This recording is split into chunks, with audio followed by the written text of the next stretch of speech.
We are now at the first phase of the birth of what I call the post-Western world.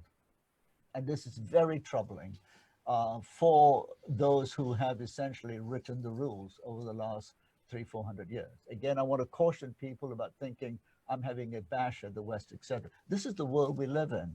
And it's understandable that those who have written the rules for 300-400 years will now feel very insecure.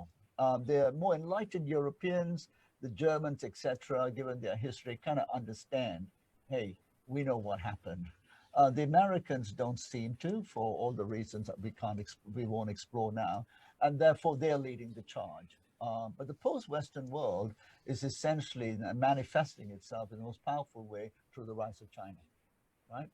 And in my view, Hong Kong is essentially the portal to disrupt and destabilize China. You could even call Hong Kong the first child of the post-Western world, and it's the orphan that is being kicked around. And that is a very important understanding.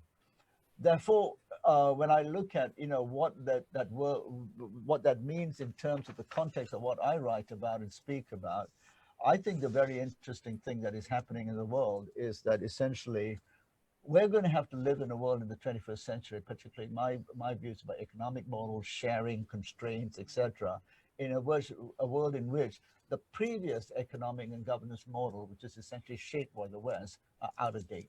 We're going to have something very different. And that requires a real understanding that the old order in which the Western world for the last 70 years was essentially wrote the rules is no more relevant. Others will want to be part of that. China's challenge of obviously will be to make sure that they don't replace the United States and start bossing everybody around either. So I think that's very important for China to do.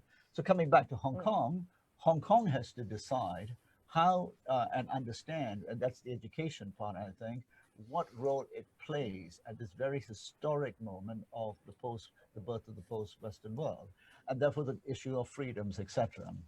I have stated this well before this, that I don't think in the 21st century any of us can see our freedoms as unfettered.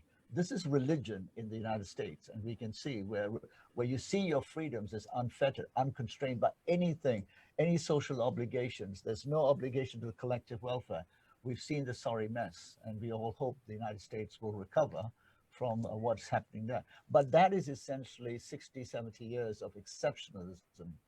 We in Hong Kong need to understand that sort of thinking is essentially, apart from calling it selfish, blinkered, etc., is completely unsuited to the 21st century.